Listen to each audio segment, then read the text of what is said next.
All right. Hello, everyone. I see people are starting to join. That is good. That is good. Hello, Papa Giorgio and Saucy. How are you guys doing, Mr. 78K? Hello. Welcome to the stream. The title alone got you going? Yeah, got me going as well. Give it a minute. We're just gonna be posting about this stream on the Discord to get a couple more people in here, which should be good. All right, I see people already starting to join. Hello, everyone. The last month at OPR has been a little crazy. I guess I'll give you like a little, vibes update. There's been a lot of working on a lot of stuff. Some things that are getting released, some things that got a little bit delayed, some things that, whatever. I traveled a bit for work. I met up with some people that got us to do certain things, which is good. Oh yeah, I was at Crisis in Belgium, at the Crisis Convention in Belgium in at the beginning of September. So whoever I met there, hello, it was cool seeing you. We didn't have a booth, but um, we were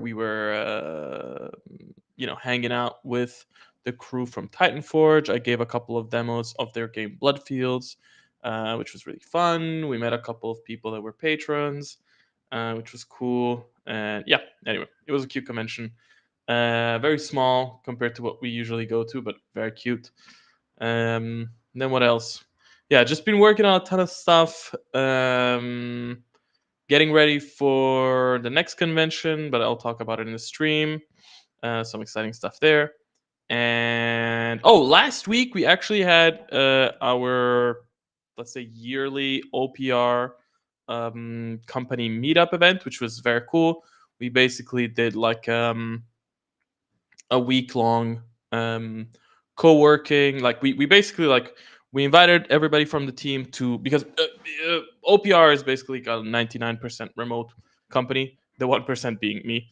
And so we basically invited everyone from the team to come to Lisbon in Portugal, which is where I'm at, and basically we paid for everyone's flight, we paid for everyone's hotels and stuff like that, and we invited everyone to come spend a week co-working with us here, and then lunches, dinners, hangouts, drinks. We had a day where we were painting minis. We had a day when we were playing games. We ran like an internal so many people were we? 14, a 14-man tournament. Yeah, I think we were 14 for the tournament, which was very cool. So we ran like an internal OPR little tournament, which was fun. And yeah, cool times. Cool times to be working at OPR. And yeah, and it was cool to meet like everyone in person. I just realized that like I didn't put any of this in the slides. We have a couple pictures. It would have been cool to put them in the slides, but I completely forgot about it. So yeah, I guess that's it. All right, we have over 100 people here already. So I think it is time for me to start. One important thing for those that are new, for those that don't know, we so at the like now I'm gonna basically be running the stream. I'm going to be presenting a bunch of stuff, which is gonna be cool. And then at the end of the stream, I will answer questions that were posted in this Google form that we gave you last month. And then afterwards, I will answer a couple of questions from the actual chat. So if you have any questions and you ask them now or during the stream or whatever, it's basically at any time before the end of the stream, I will just not be able to answer them because I'm too busy, presenting a million things. So if you have any questions, hold on to them for the end of the stream. Of course, feel free to chat in the chat and like ask each other questions, but don't expect me to provide an answer, because once I go, I go. All right, everyone. Let's just do this. All right. So we start with the first slide, and we're going to talk about, yes. So a quick reminder: Age of Fantasy World Book was released last week. Very exciting to finally release this. We've been working on this for wow, 2 years almost, maybe. Like, it started small and then it just became bigger and bigger and bigger. Very cool that we finally have both the Grimdark Future World Book and the Age of Fantasy World Book out, which means that, if anybody wants to find out about the worlds of OPR, they actually now have a place to go to. Whereas, until now, it's like, yeah, go check out the army snippets in Army Forge and stuff like that. And now finally we get to say, like, hey, like, do you want to know about the lore? Go check it out. Here it is. Which is very cool. The book is, it's a nice chunky book. I will actually show you something in a minute that's very cool, but it's a nice chunky book. It goes basically over the history of like, the world and like the factions, and what is it like to live in this world, and what exists beyond the lands of Tyria. And there's a world map. There's lots of illustrations in there. It's very cool. Big learning experience making this book for sure. We are, now we're in the phase of like absorbing all of the feedback, and honestly also like a little bit just enjoying the fruits of our labor, and be like, oh cool, like the book is out. Um and um yeah, but lots of lessons learned. So every new book that's coming out is going to be better.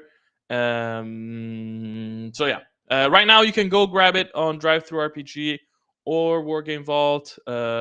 You can go get your own PDF, because I know people are going to ask, are there going to be physical versions? And the answer is, just wait a second. All right, so let's move on and talk about Spiel. So yes, OPR is going to be at Spiel in literally, it's next week. I think from Thursday to Sunday. If you have a chance to come to Spiel, which is in Essen, Germany, definitely come and pay us a visit. Come say hi. We are going to have, the usual, like, I'm going to be there. Some people from the crew are going to be there. There's going to be a bunch of demo tables. So we are going to basically, well, give demos of the games. We're going to have, I think, 4 different demo tables. One for like Grimdark, one for Fantasy. We're going to have a Worlds Beyond table. We're going to have another table. I will talk a little bit later, but like, yeah, basically we're going to have a bunch of demo tables, so you can come and get a demo of the game if you never played it. You can come and check out all like the cool art and the minis and stuff like that. But then you can also get stuff. So we are going to have miniatures that we give away in little boxes. I think this is one of them. There's 2 of them. There's a fantasy one and a sci-fi one. So you can come and grab some minis. Get a demo, grab a mini, that type of thing. So yeah, we're gonna have a bunch of minis to give away, which is gonna be very cool. And like, one of the things that we enjoy about the conventions is, of course, being there, meeting the people, shaking some hands, exchanging war stories, and playing the games and all that stuff. But people always ask us, like, what can I get? And like, yeah, okay, we have the free minis, and that's great. But what happens to us all the time is, like, we go there, we show people the game, we explain the business model, right? So like, the rules are for free. You can get the starter kits for free. You can get everything for free, really. And then we have the Patreon, where like you subscribe and stuff like that. And a lot of people are like, I don't get it. They're like, I don't understand how you make money and how this works. And also, it's because a lot of people are like, I don't have a 3D printer, so I don't. This is cool, but what am I gonna do? And so, we get to give them this physical mini. By the way, these are like all pre-production test boxes and whatever, so they're a little bit beat up. Anyway, so they're like, yeah, maybe this is cool, but like, I don't have a 3D printer or whatever. Like, where can I buy the things? And we say, well, we actually have a store online where you can buy the physical minis. And they're like, yeah, but I want to have them now. And we are like, you're lucky we don't have them now. Well, this is changing, because now we are actually going to be selling products at the booth. So we are going to have a bunch of miniatures there, a bunch of units. We're gonna have a bunch of like quick start armies, I guess, like little bundles that are like, hey, here, like get started with the Saurians and get started with mummies and stuff like that. So you're actually going to be able to come and finally buy miniatures from OPR physically at our booth. It's the first time that we're selling stuff at our booth like this, so really exciting. A little bit scary in some way because it's just like what I don't know what to expect from it. I don't know how it's going to go. I don't know if people are gonna like it. I don't know if people are gonna be excited. I don't know. I don't know. But I hope that it's gonna go well and that people want our products. It's weird. Like I know that we're like a very successful company within our space, but still, I always feel like I don't know. I feel like we never do enough. Anyway, so you're gonna be able to buy boxes and stuff like that, which is cool. But then you're also going to be able to buy. Check this out. So, ta-da! So, Age of Fantasy Skirmish King's Wrath 2-player starter set. What is the King's Wrath 2-player starter set? So, this is a essentially a new product that you're going to be able to buy at the convention. And it's literally like a little battle in a box. It comes with 10 minis. You have five Saurian minis. You have five Mummified Undead minis. Inside of the box, you can also find the rules. You have bases. You have tokens. Basically, everything you need to get started except for dice and a ruler. But we always assume people can just get like a ruler at home somewhere and dice. If you don't have dice like for wargaming, maybe you have like a box of like I don't know Catan, and you have two dice there, and that's enough to play a game of skirmish. And now we're gonna try something new on the streaming because I'm gonna try and show you a video because I have an unboxing video of this. So let's see if it works. Yeah, check it out. So that's the box. Yeah. Open. And in the back, you can see, well, different stuff. What's inside? There you go. Those are, I think, the mummies. These are the bases. Those are the Saurians. And yeah, we have a little leaflet about like OPR as a whole, the skirmish rules, and in the back you have the units, and then you have the tokens. This is honestly like this is amazing. I'm super excited about this little box set. I want to see how it does. I want to see if people are excited about it, and I'm hoping that maybe we will be able to, maybe sell it on our website or something like that. Right now, we are just, we have this, and we're gonna have it at the convention, and yeah, we hope people like it. But yeah, I don't know. My dream is that you'll be able to, we'll be able to make like a bunch of these and ship them to you, and then you'll be able to buy like your kids a box for Christmas, or like your parents or your friends or for yourself. And the idea also is that this is like a super tiny, very easily accessible battle in a box. It's really like the whole caveat, whatever. It's the whole thing of like OPR being super accessible. I don't know the final price point of this yet, but it's gonna be as cheap as we can make it without losing money on it, essentially. So yeah, this is gonna be a cool product. And yeah, if you're at Spiel, come go check it out and get it or whatever.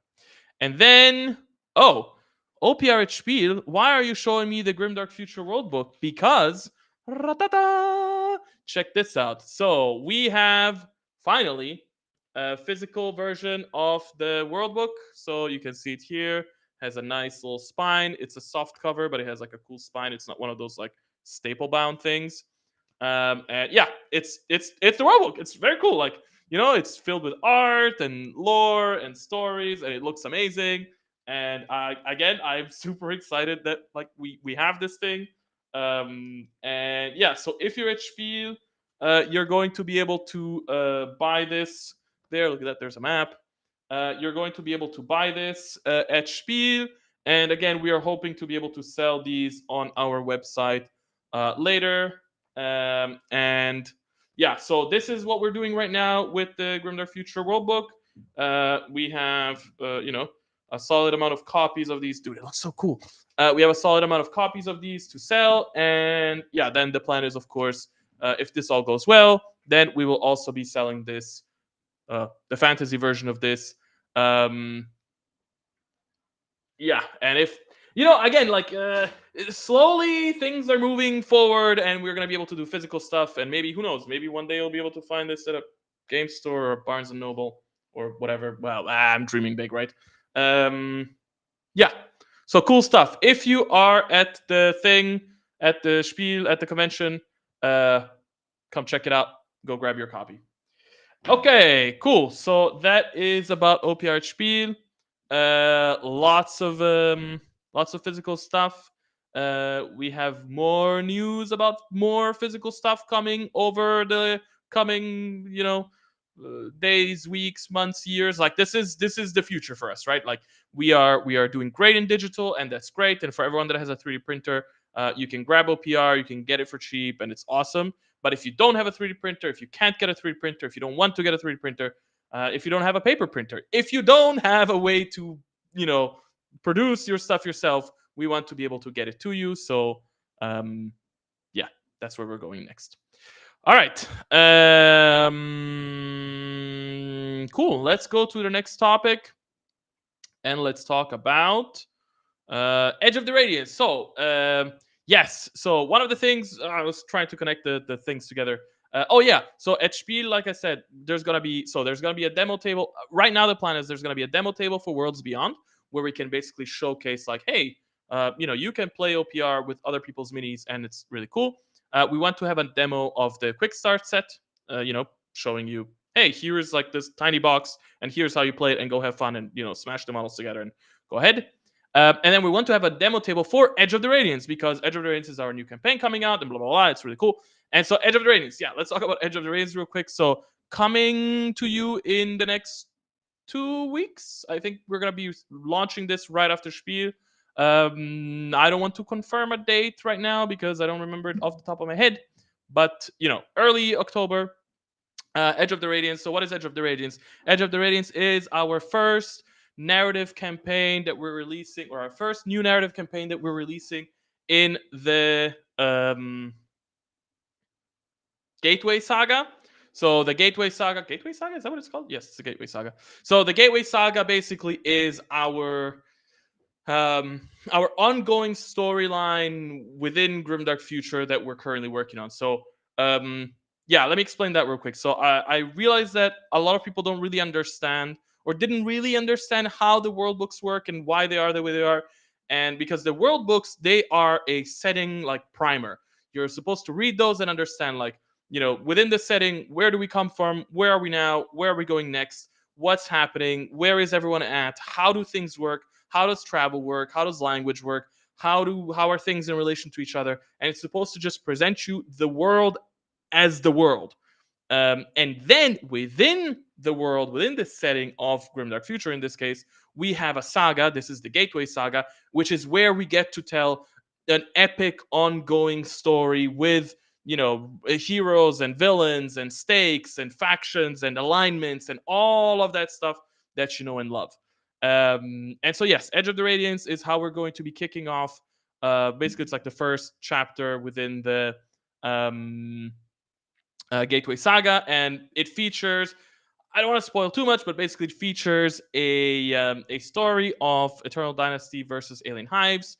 You have Eternal Dynasty on this planet called, I forget the name, and basically, let's say Alien Hives come for a visit, and madness ensues. So yeah, I wanted to. If you're a Spiel, come get a demo for this. This is gonna be cool. But I wanted to showcase the heroes today, so you get to see what is coming up. Oh yeah, one cool thing here that you can see from the cover is, yeah. So all of our factions have lore and stuff like that. One of the cool things about the Eternal Dynasty is that um, the Eternal Dynasty is made up of many different clans, and clans have different markings. And so here you can see that our two main heroes come from different clans. So like the hero on the right, Sergeant Wu, has this marking that goes over her eye, and that's basically the Huan clan, so like the royal clan's marking. And then Captain Liao has the marking under his eye, which is a different clan. Anyway, all right, let's go check out the heroes. So first off, we have Captain Liao. He is your badass captain dude. He's a bit of like an older gentle Kusarian, whatever. So you can see that like his skin is a little droopy. He's gone through many battles. He has a badass double barrel shotgun. He has a bunch of swords. He has a cool banner. He's imposing. He's our like main hero. And by the way, of course, you're going to get minis for all of these guys, and you're also going to get rules for them so that you can play them in the games and enjoy them. So this guy's really cool. He has this badass shotgun. Then we have Sergeant Wu. Sergeant Wu is our ninja hero. And actually, we're updating the rules to have ninja heroes in Eternal Dynasty, but we'll talk about this a little bit later. And yeah, she's a badass. She has a cool spear. She has a cool grappling hook. She's basically just like I always imagine her if if Sergeant Wu, if Captain Liao is like our Batman, let's say, guy, like he's stoic, then Sergeant Wu is kind of like a Spider-Man, just jumping around and quipping, and she's really cool. Then we have on the Alien Hive side, we have the so our two alien hivers. So this guy is Druzak, and he is a prime warrior, absolute badass, huge sword. He's just a heavy hitter, and he's so basically the story, without going too much into it, is that this cater, let's say, of alien hivers has been um, migrating and traveling through the stars for a long time and has reached the Sirius sector. And they're not doing that well, and they've been through many battles, and then things happen, and so you can see that like that they're like all scarred and all beat up because like they've been going through things. So yeah, he's really badass. He has like this huge sword, and then he has this and then they have this I don't know what you call it. He has this thing, he has this punch, whatever. Anyway, so he's cool. And then finally we have Vrades, and he is our Snatcher Lord. He's also seen some shit. So, his horn is completely damaged and his brain is exposed. But he's very cool. He has like these tentacles coming from the back. And yeah, he's determined to stop at nothing to save his brethren. And yeah, that's it. These are the four heroes. They're gonna get minis. They're gonna be awesome. When Edge of the Radiance comes out, you're gonna be able to grab the campaign. You're gonna be able to grab the armies. The campaign is 5 chapters. It has 2 missions per chapter, so it's 10 new missions. You can play it, sequentially. You can play a single mission if you just want it for fun. You can do lots of things with it. We actually, like, inside the campaign, we provide heroes. We provide rules for playing as like a progressive campaign. So like your units gain experience, and they level up, and they get like boosts and stuff like that. And so you can run like a little cool campaign um, from the beginning to the end. All right. That was Edge of the Radiance. Let's move on to the next thing. So now we're going to talk about, oh yes, connecting Spiel with Edge of the Radiance, as in you can go and get a demo at Spiel for Edge of the Radiance. Now let's talk about OPR. So we are partnering up with MiniWarGaming to do a bunch of cool battle reports. There's already a battle report on their channel. Go check it out. They're playing Starhost versus Robot Legion, and we are planning to do more battle reports with them, all with like official OPR armies and other stuff. Maybe that's going to be very interesting. And yeah, we have another battle report coming up at some point where they actually play Edge of the Radiance, which I think is going to be really cool. And yeah, honestly, like, this is cool. This is exciting. It's so weird to be now in this position because I 10 years ago when I started OPR, I could only dream that MiniWarGaming would ever pick up our games, and now it's like not only do they know about our games, but like they partner up with us. They printed the armies, they painted the armies, they are playing the games, they're making battle reports. Um, yeah, crazy, crazy. What a time to be alive. So yeah, go check out their channel, and you can find the battle report and the battle reports and more stuff coming from us and them. All right, moving on to the next step. And oh, yes, we're finally here. So, v3.4.0 update. So, we're going to be hanging out here talking about this for a while. Um, all right, so v3.4.0. What is changing? What matters? What doesn't matter? Honestly, there's a bunch of stuff. I'm sure I'm going to forget some. So, I'm going to try and remember everything, if that makes sense. So, first off, let me talk about what does it mean to do a yearly update. So, for those that don't know, for the longest time, we used to update our rules, on a weekly basis, whenever we felt like it, whenever we wanted to change something. Then slowly that slowed down, and I'm gonna say about a year ago, we decided to say, hey, we are gonna start doing quarterly updates, which was cool. It was better than weekly updates, and then we basically realized that for a lot of people, it was like, quarterly is still pretty fast, and we also realized that the game is in a state that we really enjoy. We think it's a solid game. Well, I'm saying the game, but like all the games, they're solid. They work well. People have fun with them, and we don't want to rock the boat too much and change the core rules that much anymore. So we want to switch to yearly updates. That's better for us. That's better for you, for a variety of reasons. Number one, it means you know your rules now, and for the next 12 months, you know the rules. So like you're not suddenly seeing huge changes. It means things are stable. It means that we can do more things thanks to a stable release. And yeah, so that's the overall plan. Right now, the plan is that, okay, we are dropping the 3.4.0 update very soon. Maybe today. Let me put it that way. And yeah, so we are going to see all of the core rules updated, all of the rule books updated, all of the cool things updated. As always, automatically updated for you for free. Army Forge is updated. Everything is updated. Everything, yeah. Then hold on to your seats. Hold on to your horses. Hold your horses. Then, over the next 3 to 4 weeks, we are going to collect feedback, monitor the situation, understand how everything is going over, and so on and so forth. And we are going to basically collect everything, like every typo we can find, every grammatical issue, every rule that doesn't quite make sense, every rules interaction that we were not expecting, but that is now exposed because tens of thousands of players are playing it. And we're going to collect all that feedback. And then after 3 to 4 weeks, we are going to release an update. And that is then the update, the version. So it would be 3.4.1. And that version is the version that is going to be stable for the next 12 months. So until September of 2025, and September becomes our like yearly release month.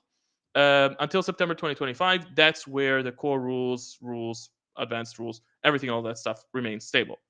Regarding the armies, so I want to keep updating the armies more frequently, but less. So my plan is to either update the armies every 3 or every 6 months, depends on the necessity. And I want to basically just update things that are like things that maybe like are broken, like oh this upgrade list was broken or whatever. Maybe adding some weapons where necessary, maybe adding some models where necessary.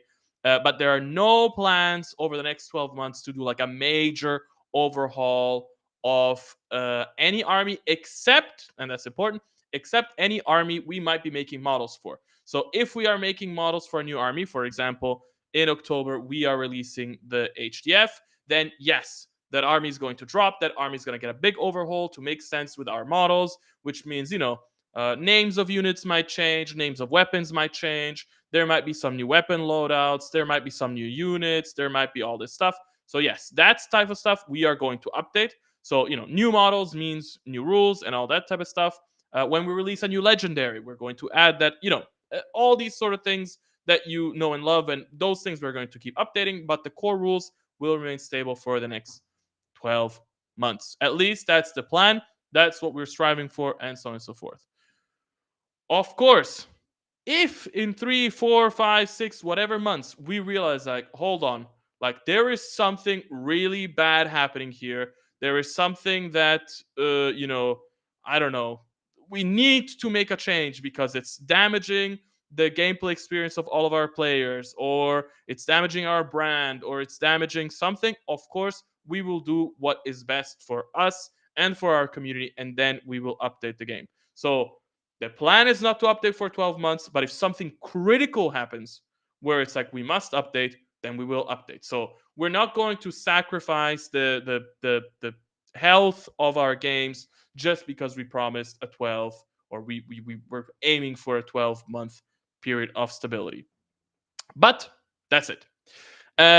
So why is this cool? So like I said, it's cool because like it means you have a stable rule set and whatever, but also it allows us to do new things. So none of this that I'm about to say is an announcement. Like, but for instance, things that we could do now is, oh, we have a really cool physical world book. Well, if we have 12 months where we're not updating rules, we could make a physical rule book. We could make a deluxe edition of the physical rulebook, which combines, for instance, imagine like we combine the world book and we combine the advanced rules, and then we get like a nice chunky book. We can do like a deluxe edition. We could do a super cool hardcover version with it that's shiny and whatever. So that's something that we can do if we have, at least a 12-month period of stability. We could do translations. Now that we have 12 months of stability, we could translate into other languages. You might be able to see the games, I don't know, in German or in French or in Spanish or whatever. Again, I'm not saying that we are going to do it. All of this is just ideas, but this is the type of stuff that a stable 12-month release would allow us to do. And that would also give you the security of being like, okay, look, I'm gonna buy, this book um, I'm gonna buy this book in September, and then for 12 months, I know that this is good. And then, if you want to buy the new version in 12 months, then you can buy it and whatever. Um, yeah, so lots of things. Let me think what else before I go into the actual meat of the update. Yeah, so Age of Fantasy Quest has been pretty stable over the last month and a half, and so with v3.4.0 for all the other games, Age of Fantasy Quest is coming out of beta into v1.1, 1.0.0, whatever, v1. Age of Fantasy Quest out of beta. So rejoice, Age of Fantasy Quest players, the game is yours. So yeah, enjoy it, and don't expect any major overhaul to the actual core rules and advanced book, and not advanced book, beginner's guide and all that stuff.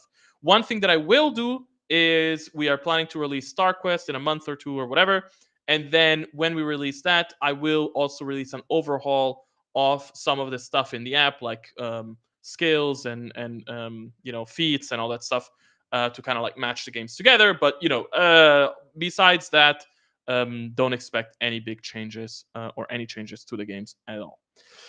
Other things that this allows us to do, let me think. Oh, another big thing is, so we have a lot of people complaining about the fact, very, very reasonably complaining about the fact that, hey, like, we have the beginner's guide in print friendly black and white. We have the core rules in print friendly black and white. What about the advanced rules? So we're also going to now be releasing um, the a print friendly version of the advanced rules. So now finally, for those that want to print their own advanced rules book at home, you can print it without spending a ton of ink. What else? Honestly, so many things. I think that's about it. So let me actually now talk about the update. We're going to talk about two things. Number one, we're going to talk about the general rules updates, and then we're going to talk about the advanced rules updates, because those are, whoo.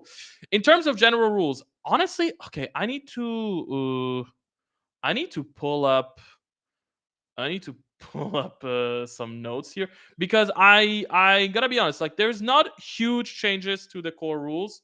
The whole point of this update was not to change how the game works.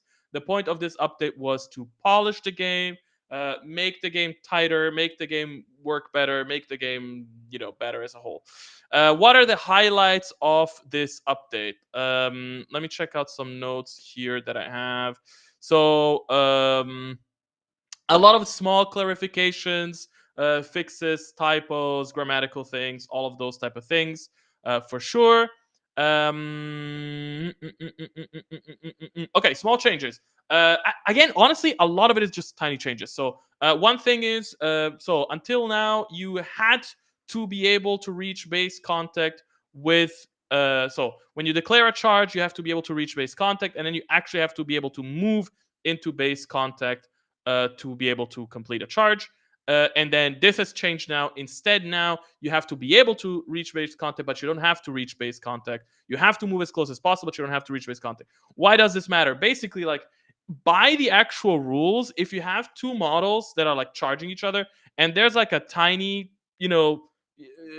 chest high, whatever, hip high wall, technically they couldn't fight. And so this allows you to basically be like, hey, look, like if you're getting to someone and there's a fence in between you guys and there's a tiny, 0.1 inch gap there, don't worry about it. You can still fight. So basically just clarifying that thing. Another thing we're clarifying is that yes, units can attack with a 2-inch horizontal, range, like always. But we're also adding that you can now attack 4 inches vertically. So basically, this allows you to have like it. It's again, it's all just to clean up the game, right? It's because before you had situation where it's like somebody was on top of a ledge, and that ledge did not physically have space for you to put another miniature there, which technically meant that you could not charge it at all. And now we're saying like, look, you should be able to reach base contact, but if you cannot place the model in base contact there because it would be like overhanging the ledge, don't worry, put it below it. If it's within 4 inches, bam, you're attacking them. Again, a lot of things. A lot of things here. It's just to clean the game, make it clearer. Yeah, this type of stuff. Let me try and see what else there is.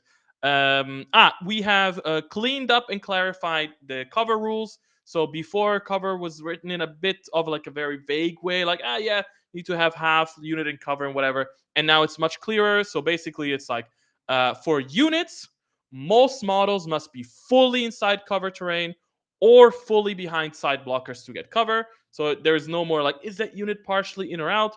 And for single models, the model must be mostly inside cover or mostly behind a side blocker. Again, it's just clarification. So a lot of clarifications. Now, in terms of actual like bigger changes. So number one, aircraft is being changed.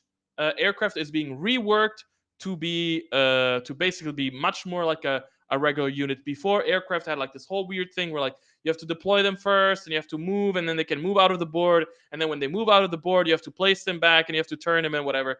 And now it's like no. Aircraft works much more like any other unit. You deploy them normally. They basically have an activation. When they have their activation, they have a mandatory move of 30 inches. They cannot move outside of the battlefield like anything else. So basically it's just like, hey, put your aircraft, move it, attack, and just treat it like a normal unit. And now also you don't have to worry about, before it was like, okay, the aircraft has to always move in the same direction. That doesn't matter anymore. So you'll go to the battlefield, and you'll basically be zigging and zagging around the battlefield. Essentially, it gets the same effect without all the wonkiness of the rules, and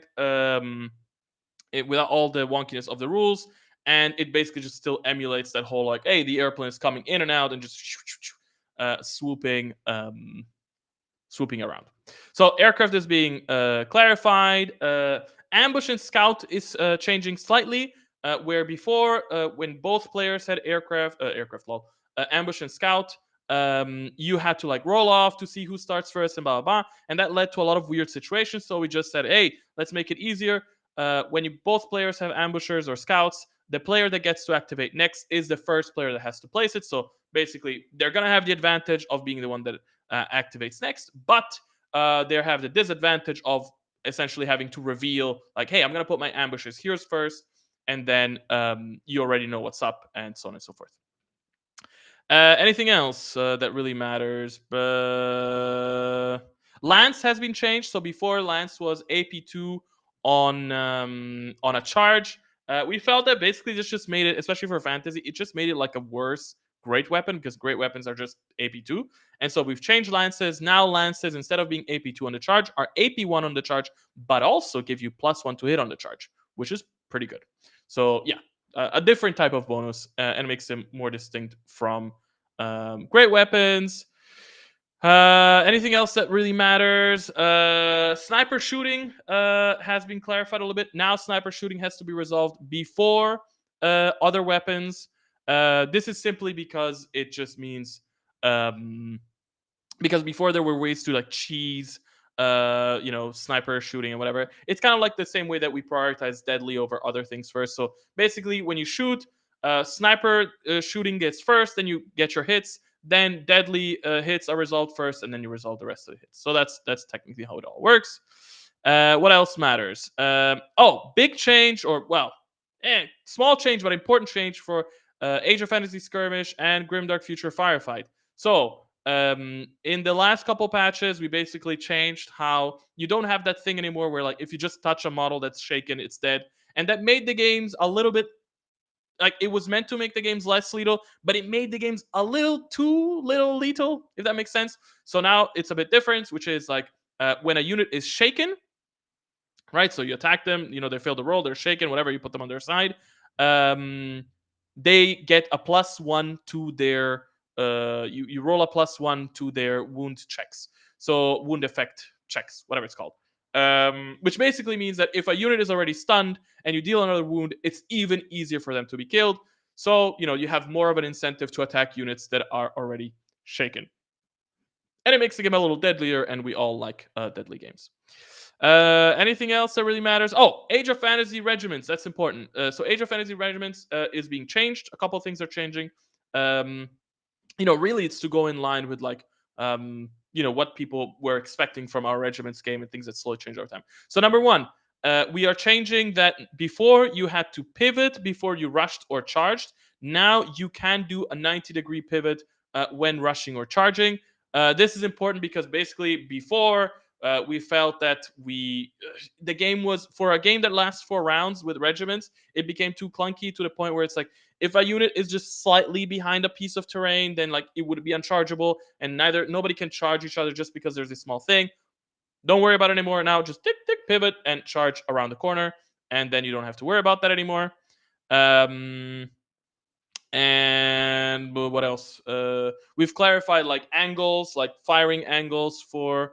We clarified firing angles for Age of Fantasy Regiment. Oh, another thing that always comes up that we're clarifying now as well is we're clarifying how you add heroes to units in regiments so that you know where they go and whatever. And that makes it easier. So now there is no more like, oh, what happens? And everyone's like, oh, I don't know. Well, now it's actually a rule.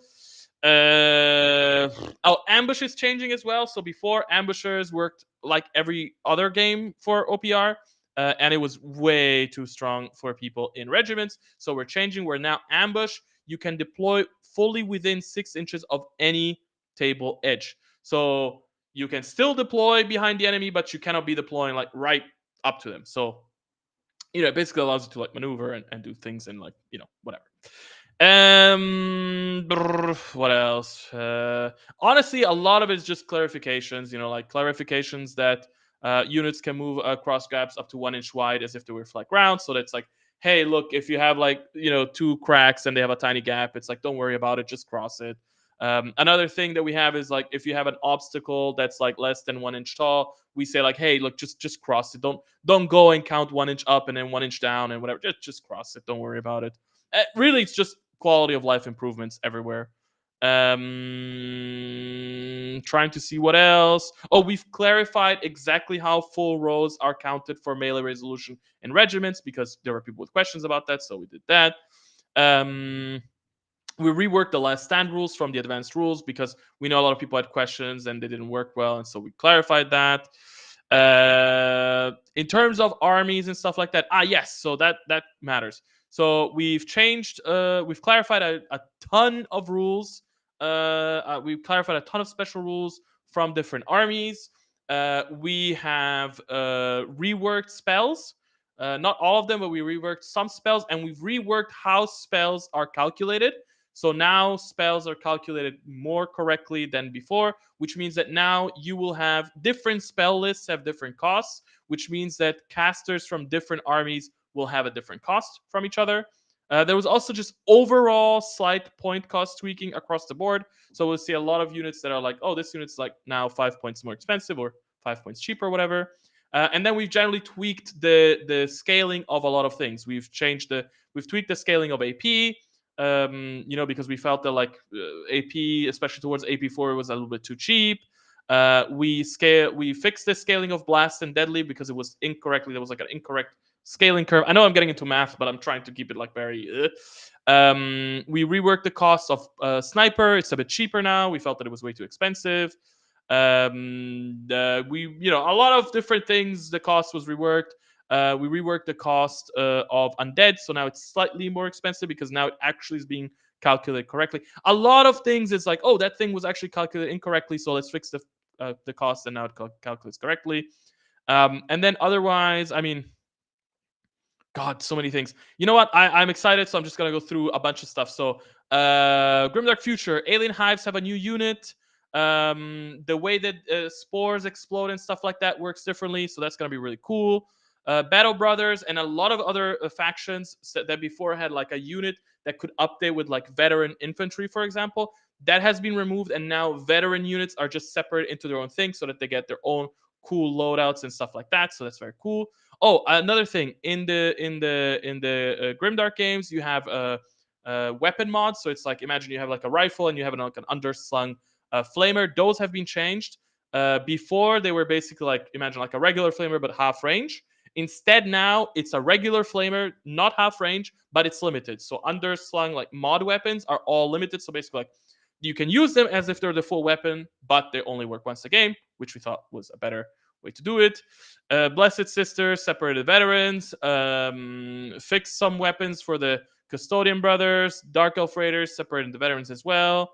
Dow Union, we've clarified that models can use as many spotting lasers as copies of the rule they have, because before there was a thing where it wasn't clear, like, if one model has like 3 spotting lasers, can you use all of them or not? And now it's like, yeah, I can use all of them. Eternal Dynasty leaders can now also be ninja masters, in line with Edge of the Radiance. Havoc Brothers also separated veterans. A lot of different weapon options were added to a lot of different things. War Disciples got a new unit with cultist berserkers. War Disciples. War Disciples, War Demons, War anything that's related to the god of Havoc, god of war. Now are also casters. So now we finally have Havoc, War, whatever. War Demon casters all over OPR stuff. Oh, so many things. High fleets, jetpack strikers now have impact 1. Human defense force. By the way, there are so many more things than what I'm showing you. Human defense force is being a bunch of stuff is being added based on the new units. So we have a new type of robot called the Grunty robot. We have tactical workers. We have combat walkers. We have tactical titans. The cavalry is being changed. The names are being changed. New missile options for all the walkers. Very cool stuff. Infected colonies, their heroes can now upgrade with more melee weapons. Machine cult leaders now can upgrade with more weapons as well as with sentinel still, so you can whatever. Orc marauders, the beast riders were separated from the bikers, so that you have um, they work better. Goblin tanks now also have crew melee attacks. Prime brothers separated the veterans. What else? Rebel guerrillas, bikers now have burst pistols. Robot Legion support platform now has impact 3. Doom Fortress now has impact 6. Saurian Star Host frog mages now always come with palanquins. That's also changed in the regular Saurians. Ripjaw breed now gives joust, which is AP +1 for impact. Titan Lords, some of the weapons have been rebalanced. You can now take lances and combat shields for your Titans, so more options for your Titans. Titan Swords now have attack 12. Oh my god, so many things. What else do we have? Okay, so that's that was a lot of stuff, and that was one big change to demons. Before demons, you could have the whole army either ambush or scout, and now only up to you half of your army can either ambush or only half up to your army can scout. So basically, like, you cannot have your whole army ambush or your whole army scout. And the costs were adjusted for this because a lot of people were complaining that demons were like too much to everything. Anyway, so that was Grimdark Future, and now there's Age of Fantasy. Lots of updates for Age of Fantasy. So scholars can now, for Deep Sea Elves, scholars can now be mounted on Great Water Elementals. Dwarf champions can now be mounted on Rune Anvils. Eternal Wardens, they have like new weapon options with axes. Ghostly Undead have been adapted so that Ancient Banshees can like actually join different Banshee units. Goblins have a new unit, which is a shaman circle, which is like a 5-man caster unit. Um, what else? Havoc warriors. Veterans have been separated into their own units, same as before. You can now mount Havoc masters on chariots and on beast chariots. Barbarians can now take spears. Oh my god. War disciples can now be casters. Human Empire. Champions can now be upgraded to be surgeons. Champions can now be mounted on robot hulks, which is going to be an interesting thing once we make the models for that. Mummified Undead, the Royal Champion can now be mounted on a Skeleton Beast. Skeleton Champions can now be Stone Shapers. So many things. Orcs. We added a new unit for orcs, which is the Wild Brute orcs. Orc bosses can now be shamans. You can finally upgrade them with scary shields. Black orcs can now take spears. Rework the upgrades for brute orcs. Ratmen, battle masters can be mounted on war beasts. Rat ogres can be updated with flamer mods. My god, there are so many things. Great Death Roller has been changed, like whatever. Ratman artillery now also has a heavy Gatling gun variant. Saurians, frog mages come on palanquins. Ripjaw breed has been chained. Oh my god. Vampiric Undead added a new unit, which is the Ghoul Beast Riders. Ghoul champions can now be upgraded with wings and also with a winged beast. Ghouls can now also take hand weapons, halberds, and a command group. Volcanic dwarves, magma champions can be rune smiths. And finally, for the wood elves, there's a lot of changes, but that you'll find out about those soon. So, woo! Lots of stuff, and this was not even everything. One more thing that I should probably mention about this before we go on to the finally to the next point. Two things. So, one, so for those that love and hate and enjoy or whatever, the gangs of New Eden and the Havoc War Clans. So, we've heard you. We know that the current way that the list is made, where it's just like you have one big list and just a ton of options and whatever, it's messy, it's not cool. So we are changing a couple of things. Number one, Havoc War Clans is not called Havoc War Clans anymore. Those are now called the Guilds of the Nexus, because the Guilds of the Nexus is, within our lore. So make sure to check out the Age of Fantasy World Book to understand what the Nexus is and what that all means. But instead of having one army list with like a million options, now you are going to get 10 separate armies for each one. So basically, this took a lot of work. I added 20 armies to the game. Yes, 20 armies to the game for Firefight and for Skirmish. And basically, we have separated the guilds and the gangs into 10 different archetypes. And then, and also there's an additional list which is for mercenaries. And then within those 10 archetypes, you can basically do whatever makes sense for your model. So it's like, hey, instead of just telling you like, hey, this army list is just for this one specific, very meticulously whatever gang, it's just like, hey, here's this type of gang. So for instance, gangs of New Eden, you have a gang that's basically mega corporation. So it's like, hey, if you have your miniatures that could fit within this sort of like mega corporation vibe, go ahead. Do you have cyberpunk miniatures for that? Go ahead. Do you have funky, weird merchant guys with cool guns? Use them. So basically, everything, everything you need to make your gang or your guild. Like I said, there's 10 different ones. 8 archetypes are for like standard ones, let's say. Then we have one which is like shortling alliances, which is basically for like shorter miniatures. So like, hey, if you want to make a gang of dwarves or of, I don't know, kobolds or whatever, then you can do it. And then there's also one called the Brute Alliance, I think it's called, which is basically for chunky models. So if you want to make a gang of ogres, if you want to make a gang of big robots, if you want to make a gang of, I don't know, dragon dudes, yeah, you can do that. So, okay. Whew, all of that stuff. Oh, one more important thing. I want to set the record straight. So, I hear a lot of people say that, OPR doesn't like organized play. OPR doesn't like tournaments. OPR hates tournaments. I am a tournament player. I'm a competitive player. OPR hates me. That is not true. I've been trying to dispel this myth for a while. And one of the reasons included of some of the changes that we're doing in the rules, of making the rules tighter, is because we want you to be able to have organized play in a better way. And so in conjunction with that, we have heavily updated the tournament guidelines. So now we've changed the format. So we recommend a tournament made of 4 matches. Each match is a 90-minute battle for like the big battles, or a 60-minute battle for skirmish. We have clarified how tournament lists are made. Mixing armies is now optional and has to be decided by the organizers. We have changed the rules. That before we had these reinforcement rules, those are gone. Now we have rules for sideboard lists, which basically add a new element to the game to be able to like adapt armies and stuff like that. We have added new optional rules for fortune points. This is a new mechanic that basically can be optionally used to reduce the swinginess of the game, especially for small games. And then we also added a new hybrid true line of sight option that basically it mixes the principles of true line of sight and of top-down line of sight. So if you're somebody that cares about having a cool, different way to play with line of sight, then go and check it out. Woo! Okay, lots of stuff. But we're not done here. All right, so this is everything that I am giving you. By the way, I've been working on this for a while, and it was a lot of hard work. This is everything that I'm giving you for free in the core rules and whatever.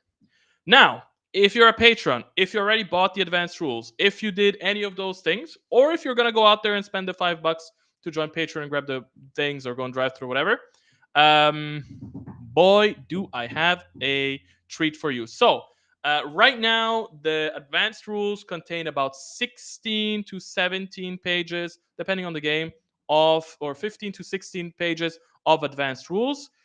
Well, I've gone ahead and I've doubled it. So you have now 19 to 20, depending on the game, additional pages of advanced rules. So basically, we're doubling the size of the advanced rules. And as always, free of charge. We're not raising the price of the rule books. We're not raising the price of the Patreon. Just, I made it. Grab it. Enjoy it. Let me talk about it. This is exciting. It was a lot of work. What do we have now? So I've added a new terrain generator with 3 biomes. So basically, before you had a very uh, uh, a basic terrain generator, which was like, yeah, grab some terrain, do your thing, whatever. Now we have actually different biomes, so you can choose different biomes, you can roll off, and basically you can create a really cool set of themed terrain that is based on the biome. We have, I think, like we have death worlds, we have hospitable planets, we have wild planets, whatever. There's different biomes that basically allow you to create a whole, diverse a very diverse table. And yeah, that's really cool. It's easy to use, it's pretty fast to use, and yeah, if you want more variety on your tables, check that out. Then we have added new rules for army terrain. This is something that people requested a lot, so I've added it. So basically, army terrain allows each player to have a one of 12 different terrain types. You can pick them, or you can roll off, or there's different ways to select them. You can get them randomly. And army terrain is basically something that you place on your side of the table, whatever. I don't want to go too much into it, and basically then affects the battle in different ways, and also gives you really cool modeling opportunities, because then now it's like, oh, like, I have this army and I want to make a cool tower for this army, or I want to make an effigy, or I want to make a monument, or whatever. Well, here are the rules for it. So 12 new terrain types, army terrain types. Go check them out. Then deployment styles. So right now the book comes with 6 additional deployment styles that you know and love. We've added 12 additional deployment styles to the book, which means that now you have 18 new deployment styles, or 18 deployment styles to choose from. There are 3 different categories of deployment styles. We have the standard, regular, quote unquote, deployment styles, the 6 styles that you already know from the advanced rules. Then you also get 6 additional ones, which we're calling the advanced. So those are the standard ones. Then we have the advanced ones, which are more interesting, let me put it that way. And then we also have the asymmetric ones, which basically are made for like a slightly unbalanced thing, especially for like if you're playing like narrative games or something like that, and you want to have like an attack defense scenario, stuff like that. So those give you lots of ideas on how to deploy your armies. Then the game right now comes with 6 new mission types, right? You can play the basic mission that you have in the core rules. That's great. Then you have 6 new mission types, right? You have demolition, you have relic hunt, you have all of those. We're adding 12 new extra missions to the mix. There are 6 new additional missions, which are um, we're adding 6 new missions which are for progressive scoring. We know some people like progressive scoring, so we said, hey, let me give you rules for progressive scoring. So there's 6 new missions for progressive scoring, and then we have an additional 6 new missions that are specifically for attack and defend missions. So one player is the attacker, one player is the defender. The thing is set up differently and whatever, and then you can play that way. On top of that, so we already had a bunch of side missions. So these are side missions. They're missions that you can play on top of your regular mission, right? They happen on the side. As always, you can play in 3 different ways, right? You can play open. You can have secret missions. You can have a mix of open and secret missions and whatever. We're adding 18 new side missions. This basically doubles the amount of side missions in the game, I think. So 18 new side missions. A lot of really cool stuff for you to compete there. This is crazy. Uh, lots of stuff. Yeah, 18 new side missions, lots of different ways to score points. And they're now categorized in different ways. So like some are like, hey, like um, these are actually really good for competitive play as well, because it can help you balance the things out. Where it's like, okay, I'm fighting someone that has like a lot of really Titanic units. Well, I'm gonna pick side missions that give me points for killing Titanic units. Or I'm really focused on capturing objectives and stuff like that. So I'm gonna pick the side missions that are for capturing objectives. Whatever. So you can use these for tournament play. They're really cool. They're really fun. On top of that, we're also adding a new Mad Dash game mode for side missions, where basically before you basically like you would have like your main mission, then you have your side missions, and with Mad Dash, essentially there's different types, but Mad Dash basically gives you new side missions every round, and then so like you're constantly competing for different missions, and there's different ways you can have them hidden, you can have them together, you can have them pile up, whatever. Whew. Okay, this was page 1. All right, let's go to page 2. So page 2, other things you're going to get. So action boosting. Okay, this is really cool. So action boosting basically adds a new mechanic where you are going to get a certain amount of points during the game, during the round, whatever. There's different ways to get points. There are different ways to whatever. There's underdog bonuses if you want, whatever. And then these basically allow you to boost your actions. You have 4 boosts for your regular actions, right? Hold, shoot, hold, advance, rush, charge, and then you have 9 additional boosts for all the extra actions that are in the game. So there are boosts for last stand, there are boosts for whatever, there are boosts for Overwatch, there are boosts for a ton of new boosts. Very cool. It's basically a nice way to add like an extra little like spice, where it's like, oh, like you're playing a regular game, but every now and then it's like, oh, I'm gonna boost that unit, and like, oh, now you get to do like a big play and a big action and stuff like that. So action boosting is another new thing that is being added. Then we have hero and monster feats with 12 new feats. So 6 for heroes and 6 for monsters. So basically, like, if you for some people, it's like, yeah, it's cool that the games are really balanced around like units and stuff like that, and heroes within units, and all of that stuff. But some people want like more heroic heroes and more monstrous monsters. And so hero and monster feats basically allow you. They give you new actions, new things that your heroes can do and that your monsters can do to again further boost them and make them really epic. And like there's a thing where like they can clash and whatever. Very, very cool. So that's all the new actions, stuff like that. Then we have a completely new section about advanced casting. So this is again one of the things that people have been requesting, and so we are doing it. So if you find that the current caster rules are like, they're pretty basic, they're whatever. Of course, they're meant to be pretty simple because it's OPR and whatever. You can get advanced casting. So yeah, lots of new stuff there. There's new ways to do it. There's winds of power, which actually are called something else in Grimdark, whatever, it doesn't matter. There's winds of power, so like you have different way to like get your spell points. There are spell books, so like different casters have different spell books and they can learn different spells and stuff like that. There is now like a magic pool that like you have basic magic dice that you use and you pick from the pool and do things and you can operate the pool. There's also a new miscast table, so like if you basically miscast, then your wizard might explode, or they might like vanish into thin air, or they might lose spells from their spell book, and all these type of things. So there's a miscast table. Then we have also added living spells. That's another thing that people have requested. What are living spells? So usually a spell is like it's either a an attack spell, right? You pick an enemy, and then there you go. You're taking damage. Or you pick a friendly unit or an enemy unit, and you give them a boost or a bonus or a buff or whatever. Living spells are different. Living spells are actual models, spells represented as models that you put on the table and are then alive. Different living spells work differently. Some of them just stay in one place and like they do their thing. Some of them basically move across the battlefield. Some of them move randomly. Some of them are controlled by different players. Some of them can be mounted. 18 crazy 18 spells like this. And again, there's different ways to choose them. You can randomize them. You can pick specific ones. Blah blah. Whew, that's 18 spell types. Then another thing that people have asked us for are magic items. So we've added magic items. There's 6 categories. Each category has 6 items. That's 36 new magic items. It's all sorts of stuff. It's magic weapons. It's magic armor. It's scrolls. It's magic banners. It's other special things. It's amulets. It's crazy. And again, different ways to get them. You can randomize them. You can pick them. You can do your thing. So, whoo, that's crazy. And then also for the people that love random events, we have added 18 new random events to the game. So now there's 36 random events. So you can go ahead and get your random stuff going and all of that stuff. And like, yeah, so much new content. It's crazy. I'm very excited. Let me take a sip.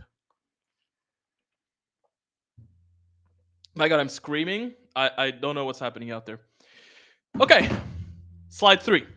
All right, so then we have new combat hesitation rules. So right now there's different rules for Fog of War that can affect different things. There's a thing that used to be called combat weariness. We removed combat weariness. Nobody liked it. We added combat hesitation rules. Combat hesitation rules basically allow you to like delay your activations based on a roll and whatever, and basically allow you to delay activations so that like if you're on the back foot, you can basically kind of like balance things out. This is really good for armies like giants or titans and stuff like that. So that's being changed. Then we have a new reworked unit psychology section. Before, this section was just called exhaustion. Now it's the actual unit psychology section, which adds 3 new things. There is frenzy, so people get into the fight, they get excited, they keep on fighting, you lose control of them. They just keep on fighting. Then there's panic, which is the exact opposite. People fight, they get beat up, and you lose control of them, and they panic, and they might go crazy. They might run away, they might shoot your own units, they might do their own thing. Then there's also retreating rules. So basically, for those people that like the idea that like, hey, as you shoot units, they like run away and like melee and stuff like that. They can escape and stuff like that. They can escape and flee off the board, so they retreat. All that stuff that's there in the unit psychology section. And then you still have the exhaustion / suppression rules like before. They've been tweaked, but yeah, they're still there. Then we are reworking the brutal damage section. We know that people liked it, but it was a little bit like, it was not exactly what they wanted. So number 1, we have finally added rules for degrading stats. This is something people have asked a lot. So degrading stats basically means there are rules now where if you have like a big titan, a big model, whatever, as you shoot it, as it takes damage, it loses movement speed, it loses quality, it loses defense, and it gets easier to kill, harder to shoot, and all that stuff. So the stats basically degrade over time. Then we also added directional damage. This is especially out here for the old school players. Hello, old school players, I see you. And basically, it allows you to have like tanks where it's like, hey, if you shoot in the front, it's more armored, it's harder to damage, and if you shoot it in the sides, then it's whatever. But if you shoot it in the back, then you have more damage. All that stuff. Whatever. So directional damage is in there. Then for those people that like command points and stratagems, there are 15 new stratagems. I think originally they were only like 9 or something like that. Not 12, no, whatever. There were not that many. Now there's 15 new stratagems. There's I think 6 different categories for stratagems. Each category has 4 stratagems.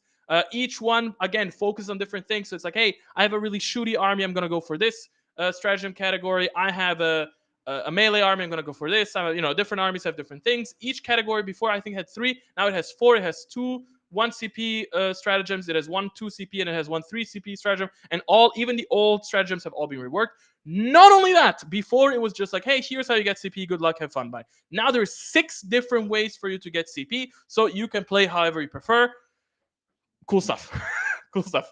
All right. Then on top of that, we have twists and gambits. Twists and gambits, it's essentially like a new way to play the game, let's say, because if you know the advanced rules, basically there's like there's different sections. One section is like, hey, these are just things you can add to the game so that it feels like, just boost to the game. And then here's things that you can add to the game that actually change how the game plays.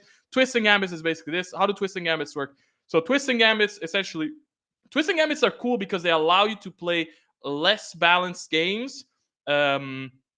And still keep the balance in the game, because basically it's like you have different ways to score. There's like progressive scoring, and basically the progressive scoring, you have people that, like, you have a player that's the underdog and a player that's the regular dog, whatever. And basically the underdog gets to pick different things. So there's 12 twists. So at the beginning of each round you get a new twist. The twist basically changes a bit how the game works, which is really cool. And then usually these favor the underdog. So basically the underdog has a way um, the underdog has a way to like catch up. And then you have gambits, and basically gambits are things that, like, you can use it to either score points, and or you can use it to basically boost your units. So it's really cool because they have like they're differently balanced. So it's like, okay, like I made them in such a way that they're hard choices, where it's like, do I want to heal my hero, or do I want to score points? And it's like, this is whatever. Really cool twisting gambits, a new way to play. On top of that, rules for siege battles for Age of Fantasy and for Age of Fantasy Random. Again, something that people have been asking for a long time. Middle Earth strategy battle game people, I'm here for you. I got you.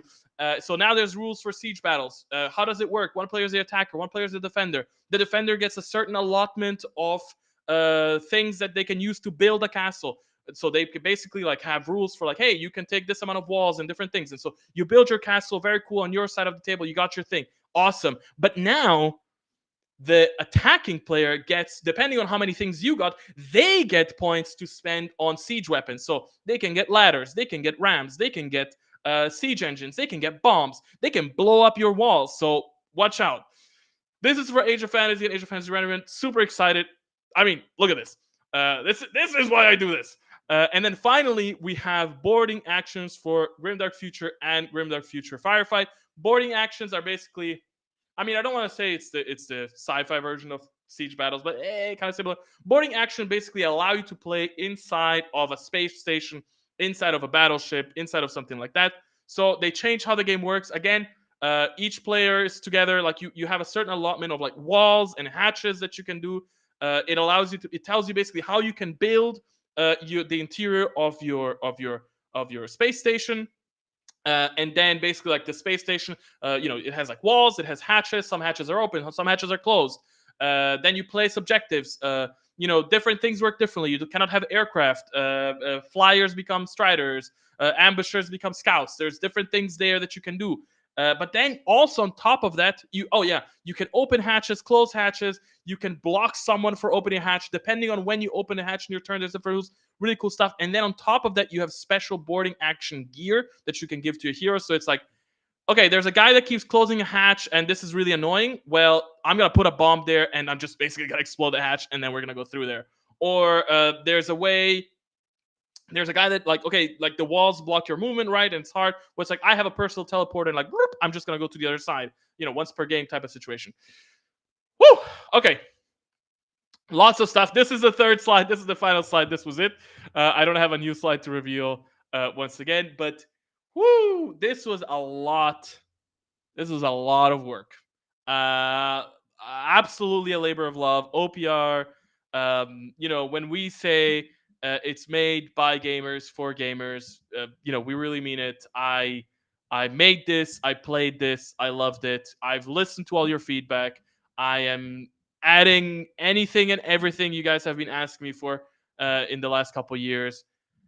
And yeah, it's just gonna be cool. And again, all of this stuff has been added for free. So if you already have the rulebook, that's it. It's yours. Go grab it. All these rules, they're there for you.